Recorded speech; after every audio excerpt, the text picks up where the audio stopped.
Hello, Amit. Andrew, how are you? I'm good. How are you? Very good, thank you. Good to see you. Yeah, good to see you. It's just making my screen a bit larger there, so I've now got you full screen. So you were tucked away in the corner there. So just want to make sure that I can see you. That's perfect. Had a good week. Excellent week, actually. Yeah. So obviously, next we're in the news a little bit over the last couple of days, which was great on the back of an investment deal that we've just done. Very much kind of related to, I guess, our topics over the last couple of weeks in terms of sales and marketing and things like that. So yeah, I mean that was very kind of positive. And yeah, we'll be making, I think, a formal kind of an announcement on that as well on our website soon as well. Yeah, so I have to check back. I guess we should also say hello to everyone. My week's great. I just it's I think there's people starting to get back to work, kind of not only here regionally but across the globe. So we're seeing an impact, and people are busier. I'm actually out more of my cave, so actually kind of ventured out a few times across the city. So it's good to see people out and obviously wearing their masks or bandana, as I like to wear. But it's good to see. No, exactly. I mean, yeah, I think it's awesome. Well, look, I think you being out of your cave is one thing, but still carrying the caveman looks another, I think. So that's it. So you're doing well. And if you haven't had a meeting with Andrew during these kind of difficult times, then I'd definitely recommend it, just to see what he does to cover his beard and mouth, where when most of us would just use a normal mask, it's kind of difficult for Andrew to do so. Exactly. I have to have a proper breathing apparatus. But, I guess it's worth a meeting just for that. Yeah, and that's it. I mean, obviously, we should probably say hello to everyone out there as well. We can see kind of people filing in. So welcome to the Digital Growth Show. There's a couple of familiar names in there, so welcome back, guys. Thank you for continuing to support us, and for the new faces, well, not new faces, I guess we can't see you, before everyone starts to panic and go, hold on, can they see me on my camera? No, welcome to the new names. So obviously this is the Digital Growth Show, currently running weekly, and we like to kind of dive into different topics each week. We're second part, right, of a 3-part series, Amit. That's right. HubSpot. Yeah, and episode 7 as well, so it's going quick. Is it 7? Yes. That's very cool. Yeah, that's we should get to the point where we just become very blasé about it's 104. It's kind of it's one of those. I think as we continue going forward. But I mean, so last week, guys, we kind of tucked into the sales aspect of HubSpot and kind of took a look at that and had a run through. And even though it was very sales orientated, obviously there was a lot of marketing discussions as well. And I think probably, Amit, we're going to see the same this week, right? As much as it's a marketing focus, we can't talk marketing without talking sales and customer, right? Yeah, absolutely. I think this is it's fully kind of integrated and aligned, I guess, in the kind of modern world of sales and marketing. So yeah, I think we'll be kind of jumping backwards and forwards from a kind of sales and marketing perspective today. Smarketing, such a nice word. Yeah, I didn't like that. So I know HubSpot floated that. Right? It's not one of HubSpot's better pieces of work. If inbound, I loved that, but obviously smarketing was just one that just never stuck. Yeah, I found that like Drew. I think when we tried to float me as Drew, that kind of it didn't quite sit right. Well, I thought it was perfect. Just the general public weren't 100% sure. Cool. So yeah, we obviously, guys, the show is very much discussion based because we're taking a bit of a deeper dive into HubSpot. We are going to be showing you how that looks and just kind of running some looped videos and talk around that at the same time. So again, not death by PowerPoint, but obviously we want to make this as interesting and as rewarding as we can for you guys, because that's what it's really about. Yeah, absolutely. And remember, any questions that you have, send them through as you think of them. We'll try and tackle as many of these as we can. So yeah, please kind of feel free to sort of participate and get involved in the show. It'd be good to kind of hear from you. Yeah. Awesome. And actually, just on that note, the Q&A button on the bottom of your screens is probably the best way to do that, because that just comes directly into us. And so we can see that as that happens. So cool. So Andrew, I think let's kind of touch back a little bit on last week's show, because we mentioned, obviously that this is the first or second part of almost like a trilogy now, right? So last week was about HubSpot CRM and the sales features.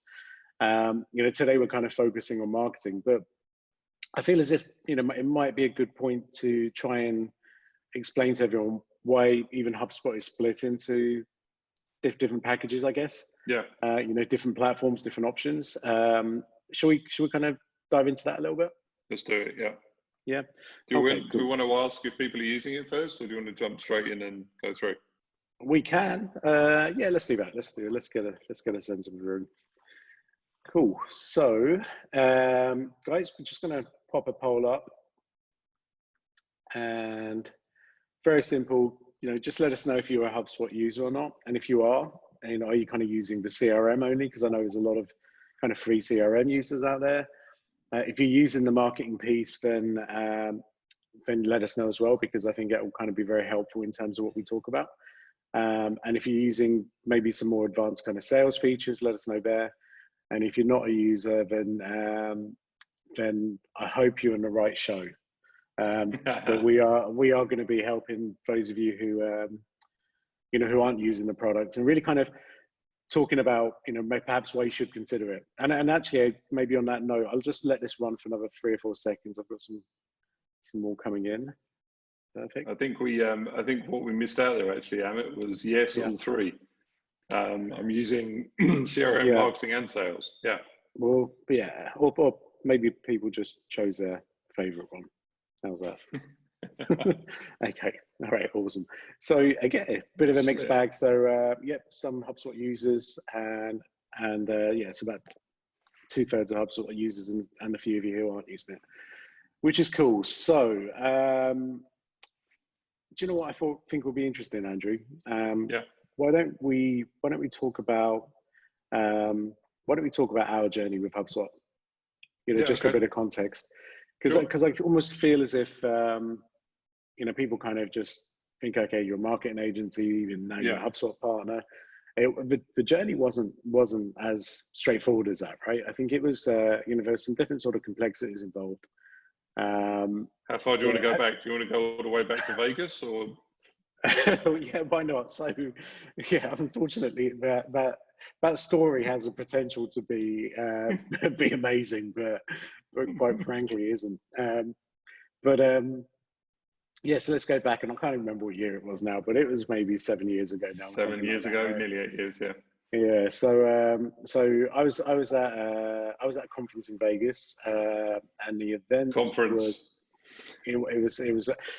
it was an SEO conference. This is how exciting it was, right? So it doesn't get any better than that. So at this conference, and I think this was the second or third night, and it also happened to be my birthday.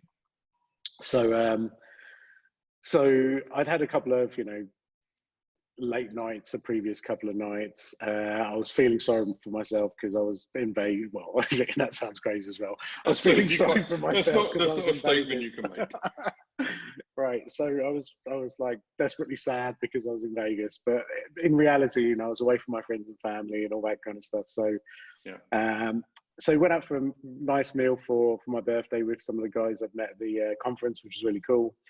And then I actually just ended up going back to the hotel, and there was a couple of things that I'd kind of picked up in the conference, but a couple of things that were really kind of bothering me from a kind of next business perspective.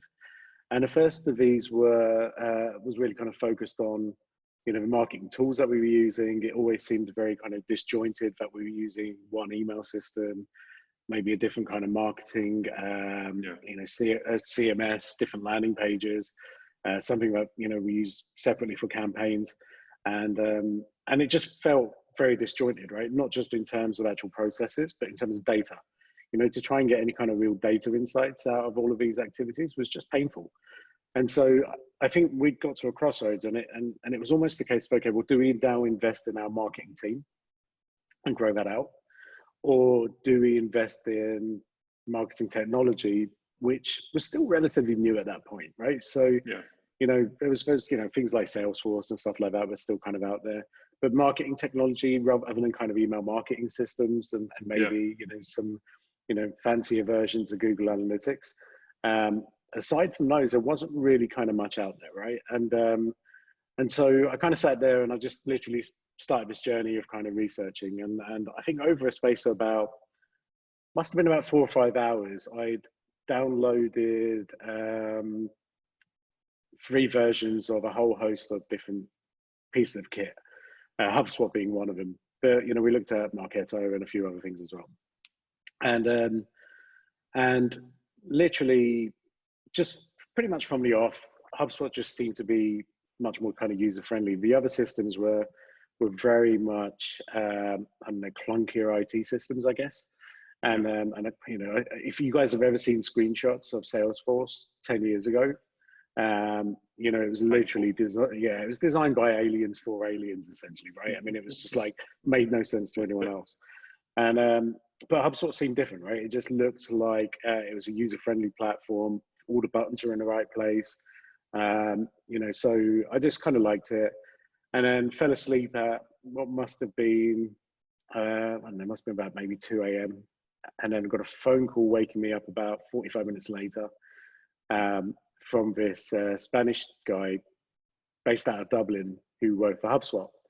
And he was all very excited. He's like, "Hey, I've just seen that you've downloaded the free version of, you know, HubSpot, the trial version, and you know, I saw you were playing around with it, and I, you know, let me just take 15 minutes of your time." And I was like, "It's 3 o'clock in the morning. Can you leave me alone? And perhaps let's pick this up again in a week." And he's like, "But you're in Dubai." I'm like, "No, I'm not." He's like, "Oh, okay, so I look after Dubai." So anyway, I forgave him for that. And a week later, got on the phone when we sort of came back to Dubai. And it was interesting because he started talking about this partner program. And I just said to him, "Look, I'm just going to be honest. We don't even know if we're going to stick with HubSpot. I like what I see, but I've got to really kind of make sure that my team can use it, that we're going to get kind of the benefit and impact out of it." And at that time, again, the investment was about maybe $800 a month, which was, you know, substantial because I guess, you know, in terms of what we were paying in terms of other kit, was nowhere near, you know, $11,000 or $12,000 a month. So this was, you know, this was obviously new. And so I said to him, I was like, "Look, you're just going to have to bear with us. We're going to try and figure it out. We'll spend some time on it this week. And then we'll kind of see if we like it." And we kind of kept him dangling for a few months because I think what happened is we started to use it. We had a couple of internal champions who really kind of jumped on this. And actually, it didn't take too long before we really started to see some of the benefits, but we didn't really kind of jump into it kind of wholeheartedly at that point. I think we were still using a separate CRM. And, you know, HubSpot was still this kind of piece. It was on its own. I didn't even know if HubSpot had a proper CRM at that point. I don't think it did. It was the marketing component. Yeah, only really. Right. And that was it. And they were doing a really, you know, shitty job of calling it marketing automation because nobody really understood what that was at that point. And actually what it was a really good landing page development software. It was very good from a lead gen perspective. It was very good, you know, from an email marketing perspective. And it had this cool thing, you know, called workflows, which once we started playing around with, you know, were very cool. But that was about it, right? But actually we saw enough potential. And I think it was less than about 3 months in where we actually started to see how this was impacting the business, you know, from a lead generation perspective initially, but then also how, you know, this was helping us to close more deals. And I think that's what really got my attention. And then obviously, you know, the attention of everyone else internally. And then we kind of took a deeper dive into, okay, what this really was, what use could we make out of it? And we kind of went all in, I guess, right, in that respect, and then migrated over to their CRM as soon as they launched that. But you know, it's been a really fantastic journey. You know, after about 6 months, we, you know, became sort of a tiered partner. You know, so we'd really kind of played around with HubSpot, seeing how it could benefit us, and then the next phase of that was seeing how we could, you know, implement it for others so they can start seeing the benefit. And you know, when we kind of rose through the ranks from sort of, you know, silver to gold and platinum, and then obviously last year we hit that kind of, you know, diamond tier partner status, which has been very kind of rewarding. But yeah, I think just as a bit of context, I mean, it's important for everyone out there to understand that first and foremost, we will have HubSpot customers. Yeah. Right. I think there's a lot of partners out there today who are almost told, become a partner, be like Next or whatever that messaging is.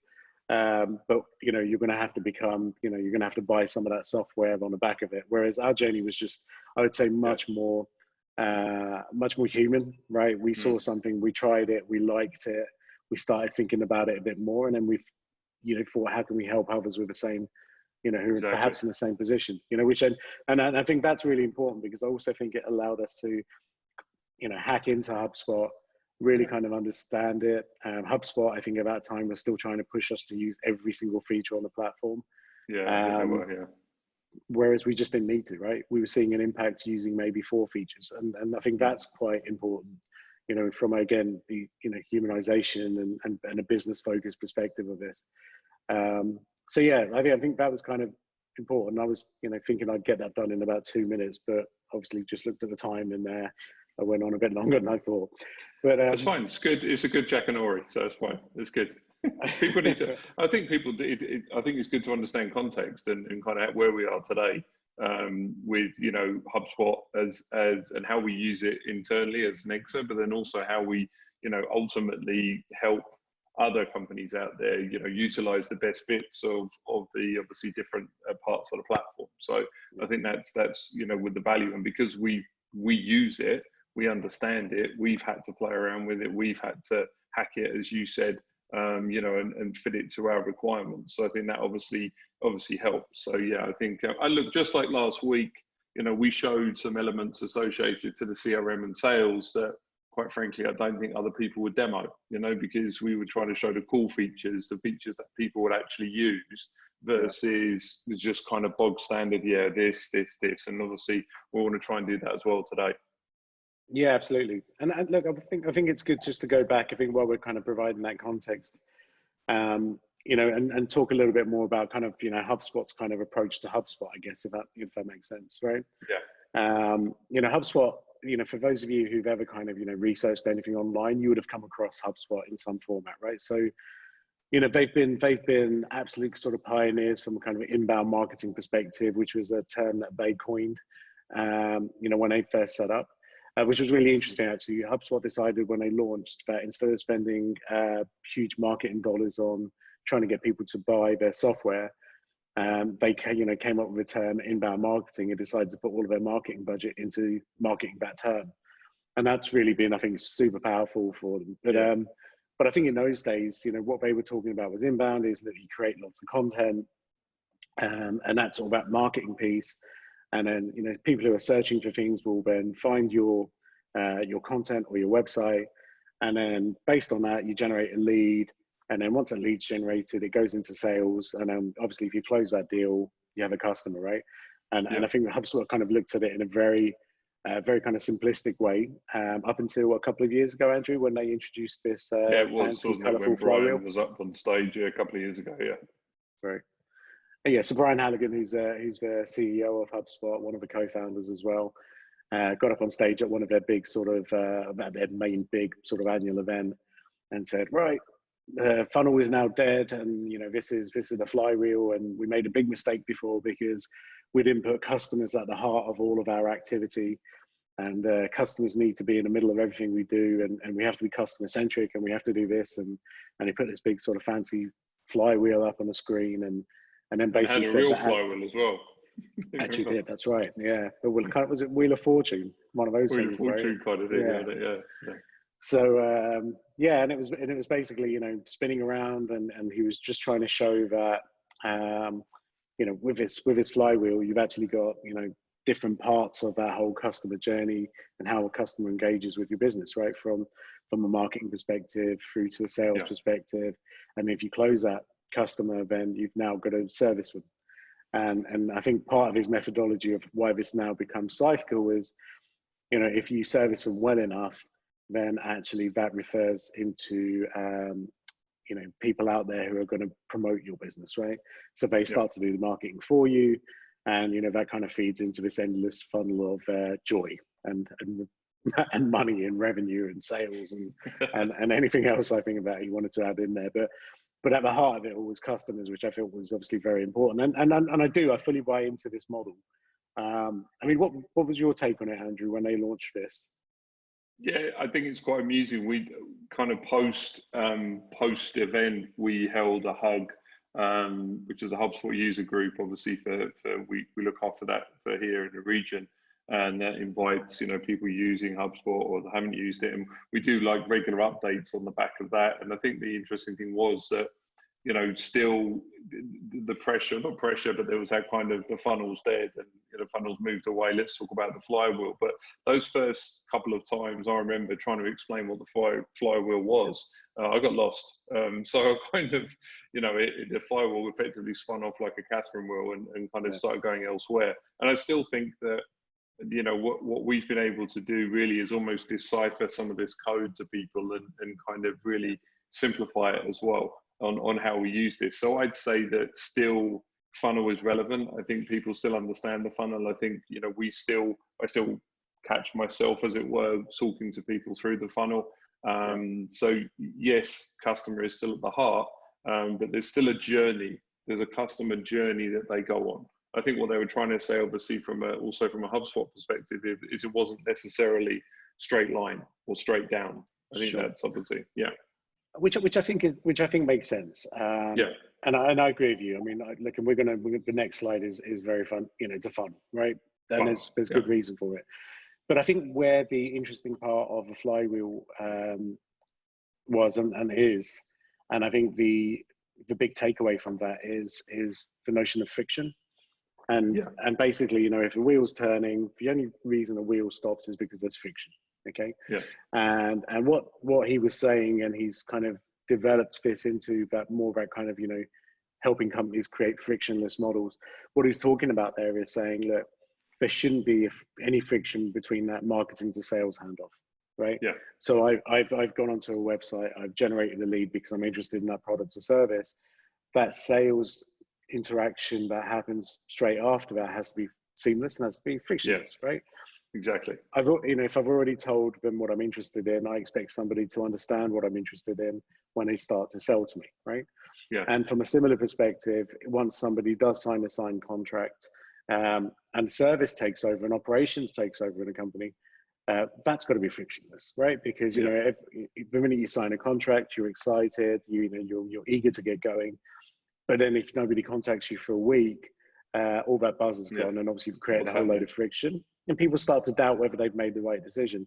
And I think this was really interesting because I felt as if there are definite areas. I think when we kind of started to break down our business, I think there were definite areas where there was friction. There was very small changes that we need to happen. Introduction of new kind of processes. Just kind of educating everyone on the importance of all of this.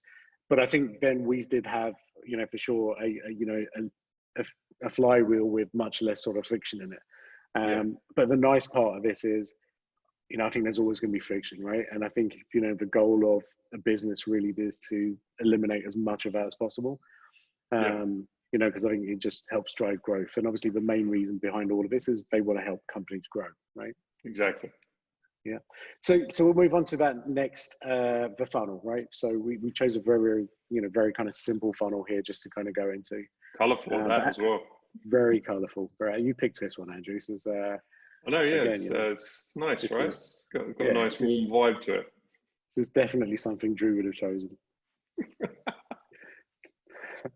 So on that note, do you want to talk about the funnel and the different stages here? Yeah, sure.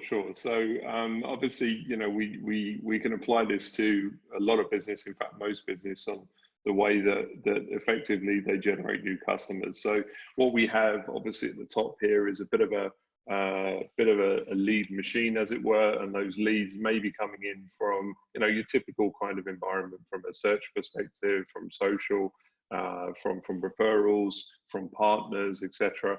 And they kind of drop in that top of funnel. We kind of pull this through down. So ultimately, at that point, traditionally, someone would reach out. So there would be, a sales element associated to it. That may be a physical call to qualify or disqualify, or it may be, a personalized message that obviously gets sent out. Once that communication happens, then obviously there's the element of follow-up. So a lot of the time, you know, we'll dig into this a bit, but a lot of that is manual. We touched upon this last week in the sales run through when we were talking about sequences and how salespeople can kind of automate some of their follow-ups. But then obviously ultimately what everyone is aiming for is conversion, right? So everyone is you know, playing this sales and marketing game to essentially convert these leads into customers, right? And then obviously we start to then look at the sale itself. So great, we've got a sale, and at that point we've got a customer, right? Yeah. So I mean that's really, you know, what we're kind of staring down the barrel of, as it were. Yeah, and you touched on some really interesting points. So firstly, you know, lead generation potentially. How is that process?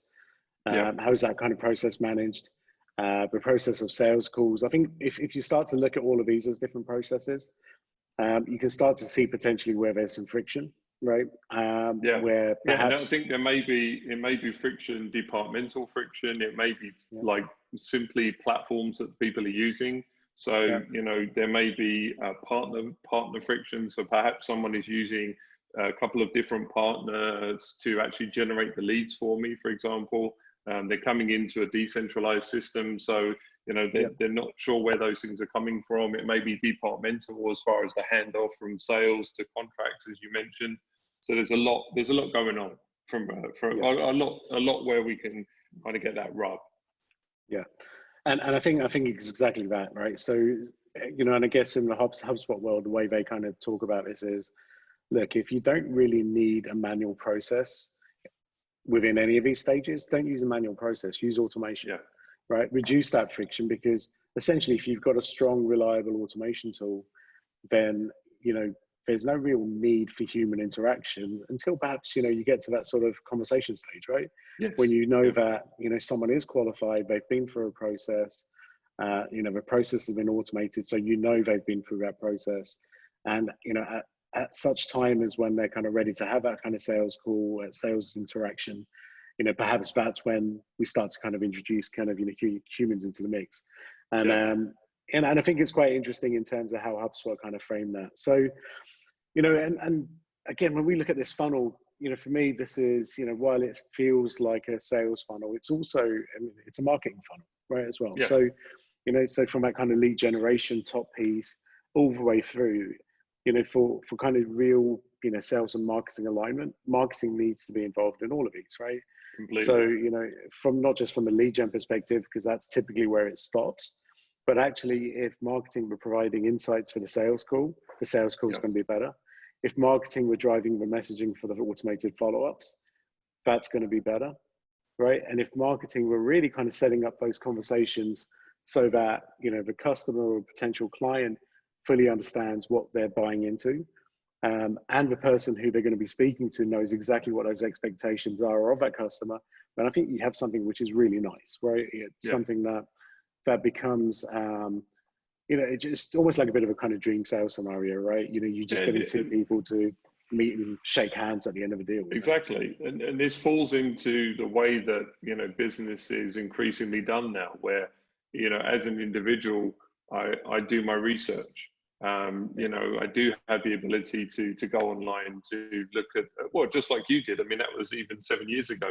You know, you were there, you were researching and taking a look, and obviously fast forward 7 years. I mean, it's there's obviously a lot more information, a lot more content out there, a lot more downloadable guides, webinars, allowing you to kind of really investigate and explore and research, you know, the individual sort of companies that you're going to start to work with. So you know, that process of the marketing piece does have to be you know, involved all the way up to the point, as you said. I mean, you know, we're a sales, I mean, it's a dream scenario for a salesperson or a commercial guy when, you know, they walk up to someone with a contract, that person signs it, and thanks very much. You know, I mean, that's wonderful. Even a potential little bit of an upsell at the end there, but that's a dream scenario.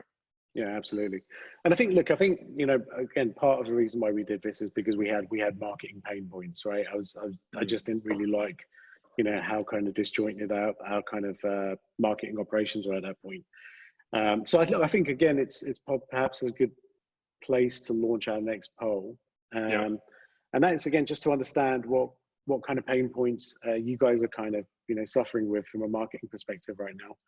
And I think with this one, you can choose as many many of these as you like. Yeah, if you've got a lot of pain, choose all 5 of them. If you've got a little bit of pain, choose a couple. Yeah. But yeah, it's I think this is obviously the just to give us a kind of a bit of a better understanding of how you guys are feeling out there. But again, you can choose multiple ones, guys.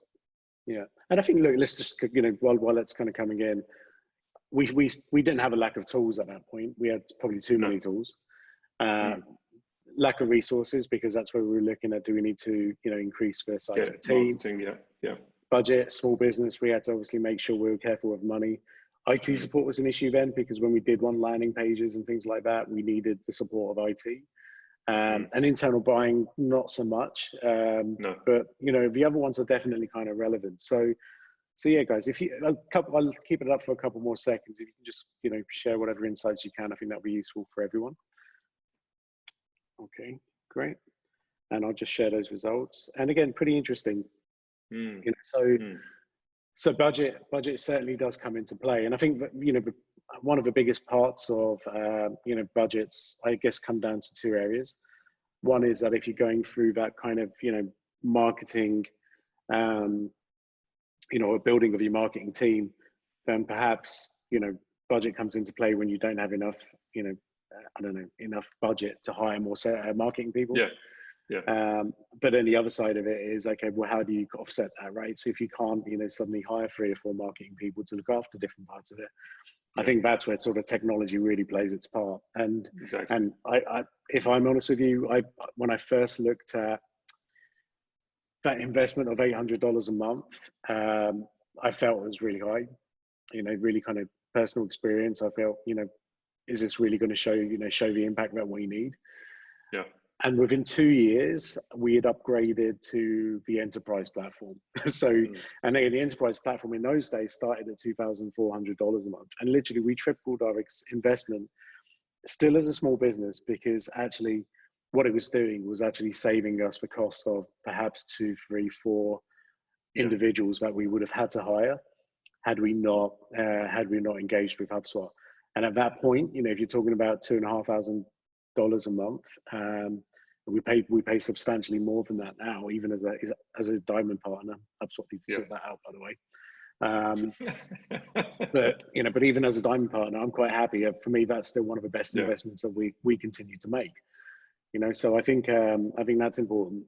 But guys, we've got about half an hour in.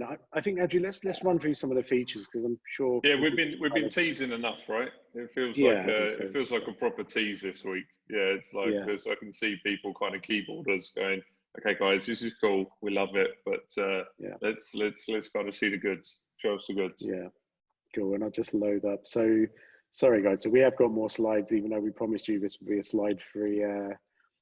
We promised that very early on. It's probably a mistake, right? Right. So I think, look, just while this is kind of playing itself, what we're obviously going to go into, if you've never seen a HubSpot dashboard, this kind of gives you an idea as to how it looks, right? So even though we kind of spoken about sales as a separate tool, marketing a separate tool, and service next week as a separate tool, the nice part of HubSpot is all of this is in one place, right? So irrespective of whether you use those other tools or not, if you want access to it, you've got it. And if we just focus on this kind of marketing piece here, there's a lot of things that you can do from a website. So Nexa's website is actually hosted on and built fully in HubSpot, which is also where we kind of, decided to kind of invest more in this, because it was great having emails and landing pages and all of those things, our blog all in one place, but actually not having our website as part of that, I felt was still disjointed. And so we made that additional investment of making sure that we had the HubSpot CMS license. And I think that's just been an absolute game changer for us. So, we're going to go into things like the website. We'll go into things like, the forms and the call to actions. Not so much on the kind of strategy piece, because, a lot of people know what some of those are, how to run campaigns and things like that. But we will kind of touch on some of those areas.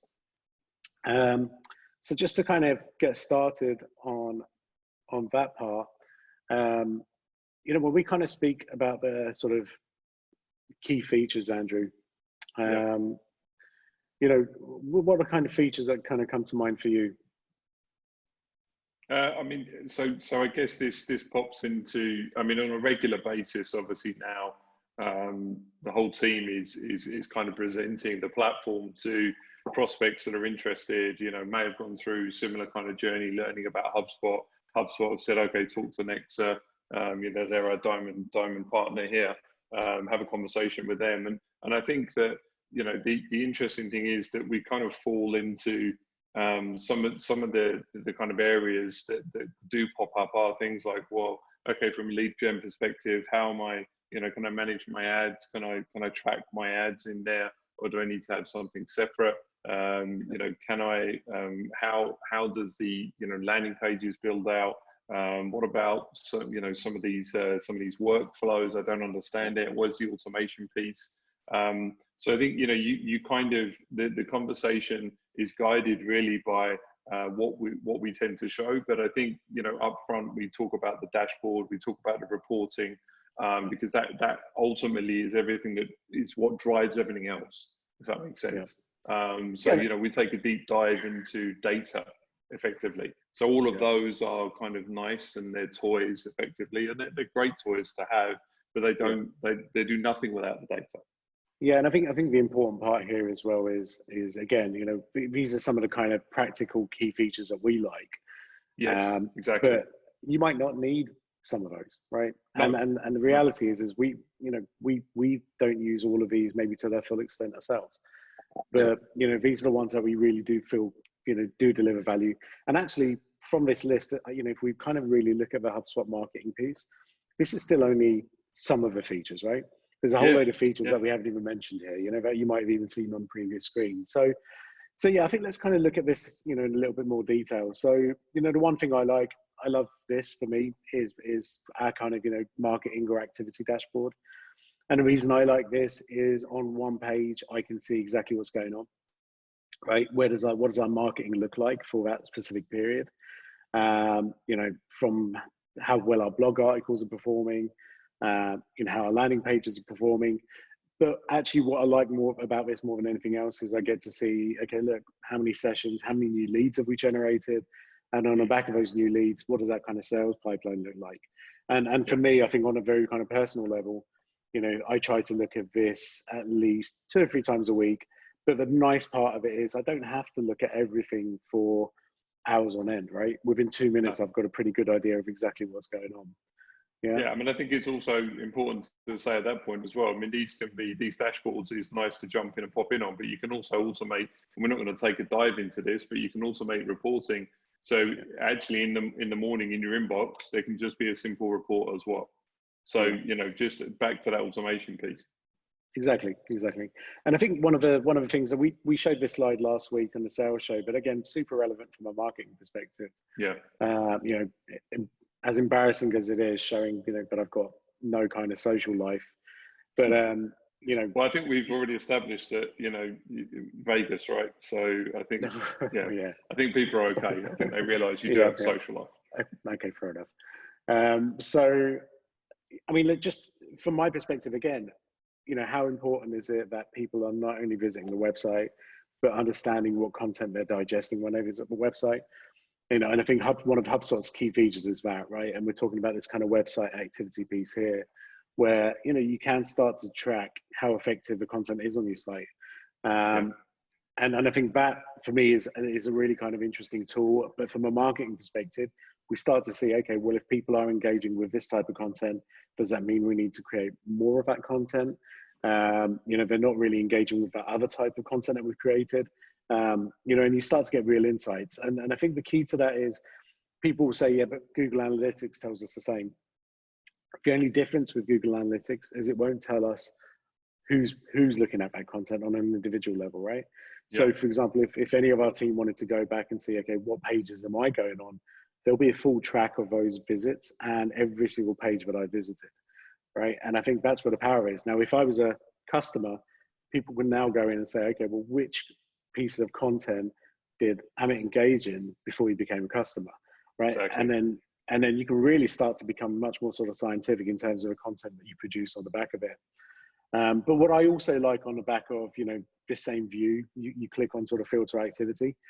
And from a marketing perspective, and again, we showed this last week, but, you know, there's a lot of kind of sales focused areas here. So, you know, if we want to understand the, you know, actual communication, you know, some of the kind of sales updates, notes, yeah, which is great. But for me, again, what I really care about is I want to understand, you know, some of the activity from the ads that we've got running, if we have any, you know, the call to actions that someone's clicked on, what forms they've been submitted, what marketing emails that they opened, engaged with, and clicked on, and again, obviously, how many page views they've looked at on a website and which pages.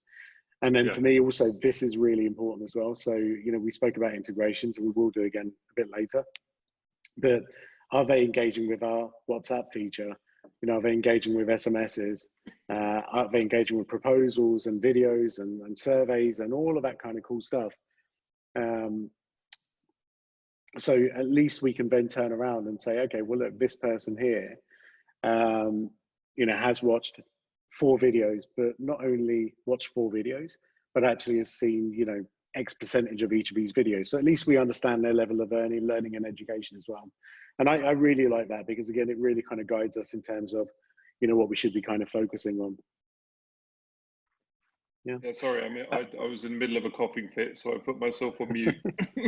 I did see. Yeah. Yeah, fair enough. I don't think the audience can see. I think the audience can only see you talking. So it's very unusual for Andrew to be quiet for any longer than 10 seconds. So I think people are getting concerned. I thought I'd let them know. No problem. And I think, look, while you kind of slowly recover, you know, one of the other things, again, if I go back to some of the pain points that we had, you know, they were always kind of focused around, you know, having to get the IT team or the web team or whatever, you know, all of these people that, even though they were actually sitting in our office, were just busy, right? So what it meant is, if we wanted to launch a new campaign tomorrow, or I wanted to add a new pop-up form to the website, it was difficult to do so. And that for me was a bit of a challenge, you know, because you know, companies, I think in today's day and age, just need to be super agile, right? I think if you get stuck behind, you know, if you get caught in a queue, I guess, of, you know, different requirements or different IT requirements, then you lose that ability to be nimble, you know, and you lose opportunities, I guess, more than anything else. I think the interesting thing on this as well is that, obviously, you said we basically, clients were taking up, obviously, internal resource as well. So the individuals that would ordinarily, we would ask to create these landing pages, forms, etc. You know, HubSpot gives us the ability to allocate that to somebody else. You know, with, and you can see from obviously the video here, it's drag and drop, it's simplified. I mean, I like to talk about the fact with HubSpot that they started this platform, you know, the guys with a kind of solopreneur, entrepreneurship mindset, and they've carried that throughout. So even it's an enterprise layer solution now, it still actually can be a one man, one woman show. If you want to be, again, you know, you can use the tools in the toolkit, whatever ones you want, but essentially they've kept that kind of simple interface, an intuitive interface. Yeah, no, I agree, and I think this, you know, the forms is a very kind of good example of that, I think, because you know, typically if you wanted to add a new form onto your website, that was never easy, right? No. And you know, you'd have to, you know, and there was lots of tools, there's FormStack and a whole load of other tools, but again, you still needed that to be integrated with your landing pages and integrated with your website. Whereas this tool just allowed you to literally go in, and this video, this kind of animation here is real time, right? This hasn't been kind of sped up. And I think the fact that we've got different kind of templates, again, just speeds up the whole process. If you're looking for kind of different fields to be added in, you know, add that in. Your GDPR compliance is already kind of built into it. And so literally you can create a new form for your website and get it live. Honestly, 5 minutes is, you know, if you're kind of doing it slow, right? Yeah. And then also if you want to embed that form onto another website, that simple embed code that it produces automatically without you even asking, that kind of helps as well. I think one of the other features, again, which I really appreciated in the early days, was the landing page feature. And I know, Andrew, that, you know, you've got you've got clients who I think who have a real kind of preference for this as well. Yeah. I mean, that landing page is again, you've got templated environment in here, so you can pull up certain templates. It's an environment that allows you to have lockdown features. So you may have like a junior member of the team that actually builds out the landing page, populates the landing page, and ultimately saves it. And then obviously someone can approve that content, schedule that content, so it could be linked back to an event. I mean, I think what's interesting is that we're seeing a lot of clients who are using this for events, like webinars and things like that, where they want to be nimble, they want to try new things, and they're able to, right? Because there's no investment, they're not having to go to X to build out a landing page, they're able to do it themselves. Yeah, and I think again the whole point is, I think if anybody goes to a marketing person and says, look, you can build out a landing page in 5 or 10 minutes, with a custom form, with everything that you needed to do, they should just snap your hand off of it. And especially the nice part of this is once you launch this landing page, everything's fully integrated, right? And so not only is it fully customizable and editable, but actually you don't then have to start putting tracking codes on the back of these landing pages. I mean, it's just native to the HubSpot platform, so all of that is already done for you, which I think is again really, really sort of powerful. So this is kind of one of my kind of favorite features.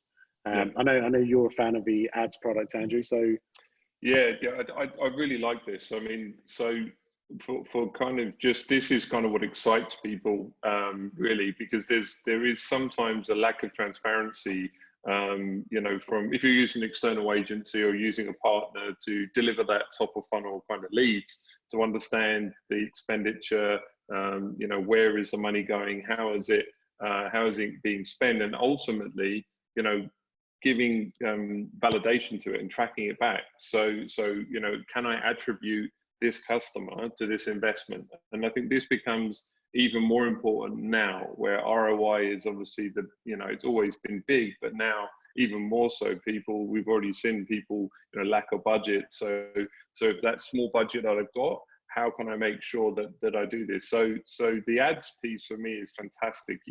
Native integration to Facebook, Instagram, LinkedIn, Twitter, and Google.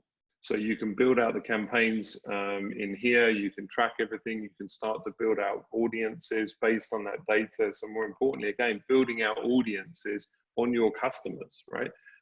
So this is very powerful. I mean, we've not only implemented this for clients, for themselves, but then we've also trained their agencies. So the agencies are running in this environment. And if you've got a reputable agency, they're being transparent with you, they should love this. Very easy, again, to set up if you're a performance driven individual.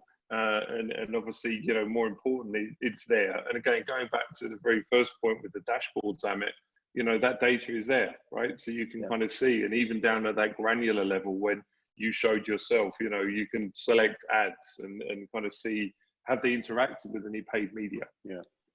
Yeah, absolutely. I mean, I think it's great. The second you get visibility like this, again, all in one place, I think is where the real benefit of it is. Perfect. And then if we move on again, one of my favorite kind of areas of HubSpot is just the ability to create databases, right? And this is something that, for whatever reason, has always been difficult. We speak to people all the time, and we say to them that, what's your data like? And they turn around and say, look, our data's still on Excel sheets. We've got a CRM, but actually some of that data's in the CRM, but other bits of data are elsewhere. And I think what people kind of miss out on is the ability, using a tool like this, where you can turn around and say, look, actually, it's not just a database about the leads that have been generated, but actually, if we start to use some of the data that's living inside a HubSpot, perhaps we can create more intelligent databases. And the example up here, I think, is a great one. And you see how quickly it is to create this. And all I was trying to do with this example is I want to see all of the people on our database that have been on at least 20 pages of our website. Okay. Now, if I wanted to kind of further filter that down and say, right, I want to know, people who have visited 20 pages and are a customer, you know, I can drill down even further, right?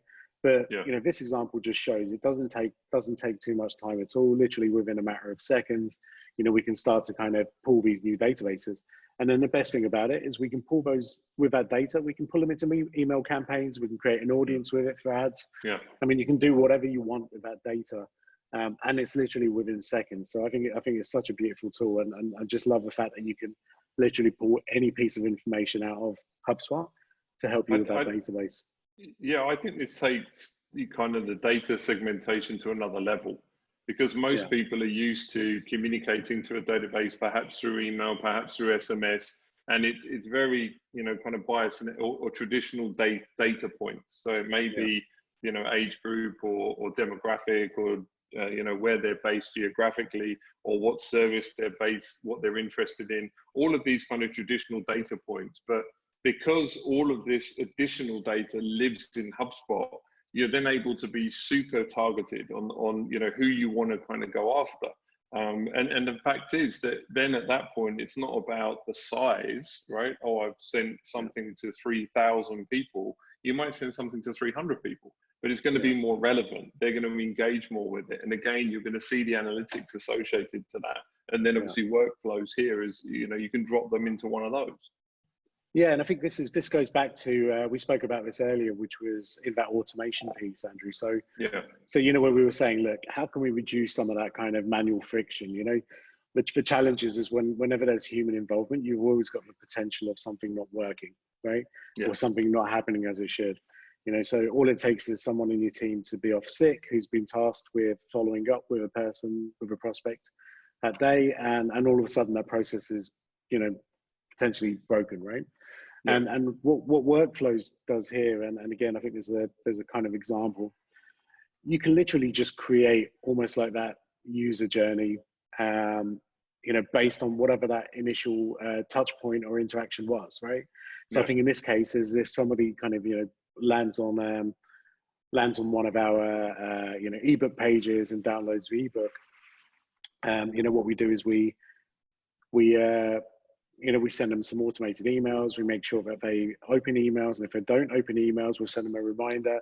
But we're tracking that entire process, so it's very kind of data driven in its approach, but also just works really well, and just works like clockwork, right? So, you know, if we say that actually, you know, we don't want to follow up with this person 5 minutes after they've downloaded an ebook, but we want to perhaps do it 1.5 days later, you know, we can, right? And again, it's all very kind of time and trigger based, and you know, for me, this is such a super tool. Yeah, I think as you touched upon it there, trigger based. I think what's interesting about HubSpot and as we're in the marketing space that we're running through today, is it gives you tools that the big boys have for relatively little investment. So, you know, when you go out to some of the large e-commerce, you go to a booking.com and you bounce off the page, and then suddenly you get an email telling you, hey, Andrew, listen, you know, why don't you look at booking that trip to XYZ? I mean, these trigger-based activities are here. They're embedded in here. They're available to use now for relatively little investment. So I think what it does is it takes your marketing capacity to effectively another level. I mean, I think what's interesting is, you know, a lot of the time we see where HubSpot hasn't necessarily replaced, you know, marketing professionals. It's just made their lives easier. Right, and it's allowed them to focus on possibly, you know, spending a bit more time trying to get a bit more budget to market versus having to chase around and kind of coordinate everything. So even from a reporting standpoint, so I think that's, you know, you kind of have this incredibly powerful tool at your feet for, again, relatively little investment from a, you know, and obviously we're not sure where people are sitting in the audience perspective, but even from an enterprise layer solution, when you compare them to the Marketos and the kind of Eloquas and Pardot and some of the other ones, the price comparison is always kind of on the lower end. Yeah, and I think just to go back to the workflows piece as well, the you know, one of the things that, you know, we showed what kind of data we can pull out using lists and the database building tool, but you can pull all of that data directly into into HubSpot and their workflows as well, right? So you mentioned that kind of booking.com example, but it could just be that somebody visits your website, and if they're on your database, you can now enroll them automatically into workflows, so they start to receive an email from your sales team. All of that can be just fully automated, and I think it just works like a dream when people get it right. Exactly. Cool. And then I think just last but not least, I mean, there's obviously a ton of features we've not gone through here, and that's purely down to time. But the reason we're pulling this slide up is, and I guess today's a really good example, because if these are all of the different platforms and different pieces of kit and software that are out there that directly integrate into HubSpot. So with HubSpot, what you get today now is almost like this kind of core product offering. But if you've got a specific requirement, and I think for us, Andrew, a good example is Zoom here, right? Yeah. So obviously we're running the show using Zoom, but our Zoom is directly integrated into HubSpot. So all of the data that Zoom are basically collecting about each of these shows goes directly into HubSpot, and so it does allow us access to see who engaged with the show, perhaps how much of a show they watched. We'll get to see how many people dropped off when I started telling my Vegas story, which went on for far too long. But things like that, right? It starts to really kind of pull the power of other tools and platforms into HubSpot. And again, what you start to get, I guess, more than anything else is really tapping into big data. And big data was sort of bandied around a couple of years ago as, hey, everything's going to be big data, and it is, but it's actually only tools like HubSpot which start to make sense of that data for companies of all sizes. But for all intents and purposes, 10 years ago, I would never have imagined that we have access to the kind of data we have now for a company of our size, for example. No, and look, as we said, there's things that we didn't touch upon necessarily, but there's even new things in there. Basically we've got things like revenue attribution. So HubSpot now are in beta testing where they're actually looking at, the way that the customer interacts with your content, what they do. They can attribute certain revenue to those customers and then pull that in over time, so you can see how valuable that content is. So is it that somebody is watching, let's say, one of our shows, right? We put all of our shows up on the website. We use another integration partner, Wista, right, for the video perspective. So again, you're kind of tracking everything there, and that really kind of gives you a lot of power. I mean, I think the integration piece is probably, you touched upon it earlier on. At one time, HubSpot tried to be everything to everybody. They wanted to really do everything from A to Z. And then obviously that decision, there was a spark, and they said, well, hold on, we don't need to do that. There's so many people that are using the platform, and there's a whole lot of people with great ideas. Why don't we start letting them integrate to us? And obviously that integration is seamless and less. And we spoke about friction, right? Zero friction. I think the integration to Zoom took under 20 seconds. It's 2 clicks, right? And then you're done. You're intimated. Yeah. Yeah. Zara might tell you that it took us slightly longer, Andrew. So but you're talking minutes, right? You're talking, within minutes you can have a fully integrated system. Yeah. No, I think for Zara it took under 20 seconds. I think for the normal man or woman it would probably take about 5 minutes. But we're talking about our HubSpot hero inside Nexa. So we've actually got a couple of questions actually that pops up. I don't know if you've seen. Yeah, sure. So the first question here is, I'm guessing it's from a non sort of HubSpot customer, and it's, in order to justify HubSpot, should we hire a digital marketing expert or outsource required services to drive real impact and benefit? I'll take a stab at this, Andrew, and then you can add on top of it. But essentially, HubSpot is one of those tools I think is usable by, and at its best is used by pretty much anyone inside of the organization. So if you want people to help create content, do small things, they can do that. Publishing rights can always be restricted as well. So, someone can always have a final say on whether something goes live or not. But in all honesty, the way it is today is, whether you've got one digital marketing person inside or whether you outsource, really the benefits are you can still take advantage of what HubSpot can do. And obviously the benefits of using an outsourced solution is potentially you've got more people and a bit more experience and things like that, right, Andrew?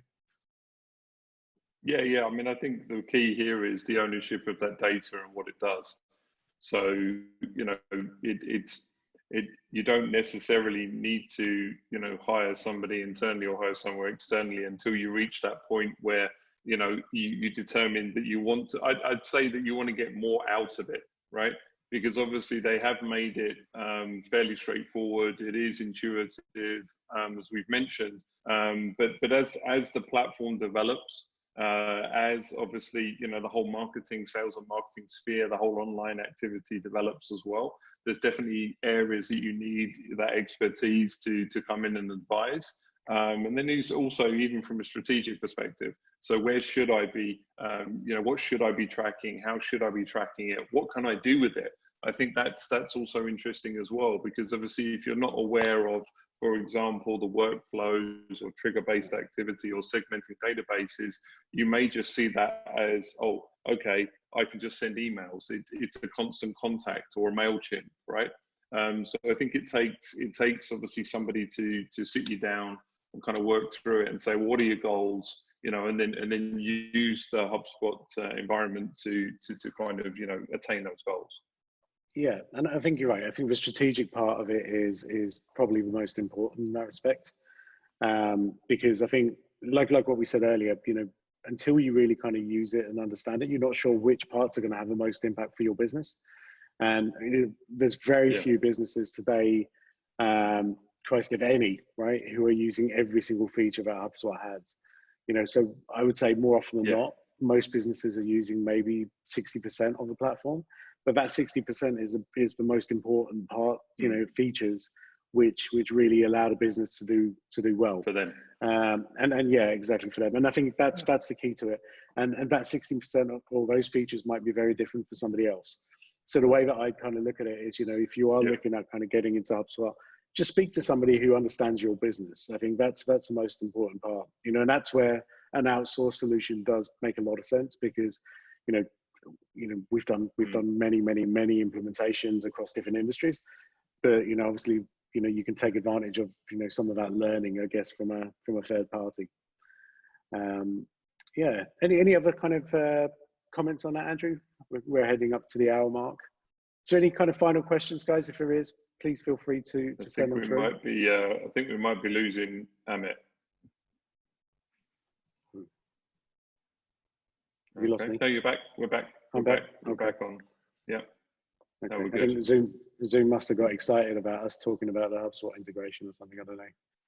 Decided to play up. How beautiful the integration was, and it said, "I'll show you." I'll show you. Exactly. Don't mess with technology. But no, I think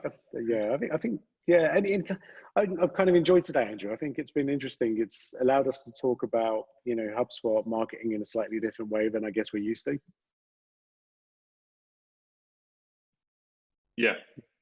Yeah, no, I mean, I think, you know, like last week, we've got features and functionalities that not only we enjoy using for ourselves, but also exploring with clients as well, right? And, you know, seeing how they're using the platform, as you mentioned, and what tools are they using and what's working best for them, and then applying that to other industries again. So I think yeah, this is good. I mean, I'm looking forward to next week. We're going to be talking about the service component, right? Which I guess harping back to the customer, but we're going to kind of take a dive into that. Yeah, and I think that's going to be interesting purely because I think that's the one area of HubSpot where people haven't really seen it, right?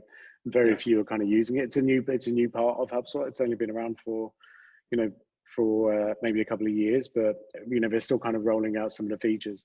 But we're going to be talking about really how HubSpot can help you retain more business, firstly, by servicing clients. By making sure that, you know, using automation and all of the right kind of technologies to make sure that, you know, you're not only winning business, but then, you know, really kind of using that customer base that you've got to build on that, you know, from an upselling perspective and all of those different things as well. So yeah, I think that'd be interesting, and I think it'd be, you know, good to kind of share that with everyone, because you said, it's one of those parts of HubSpot which nobody really kind of talks about too often. But again, we've integrated it into our business and absolutely love it. Yeah. Awesome. It's funny, I would say probably in the last 6 months, I've definitely had more discussions around the service element than I have been probably combined for the last 2 years. So I think there is a kind of switch somewhere where people are realizing, no, I've got to take care of the customer. I've got to understand how they're feeling, you know, and complete that whole cycle. Yeah, no, I totally agree. Awesome. I think let's leave it there, Andrew. Thank you to everyone for joining us today. We hope that, you know, kind of if your business has, you know, faced challenges over the last few months, that you're kind of recovering some of that back, and generally that you're all keeping kind of safe and well. Me and Andrew really appreciate the fact that you know, you guys tune in every week. And yeah, if you've got any questions, anything kind of HubSpot related or non-HubSpot related, you know, feel free to get in touch.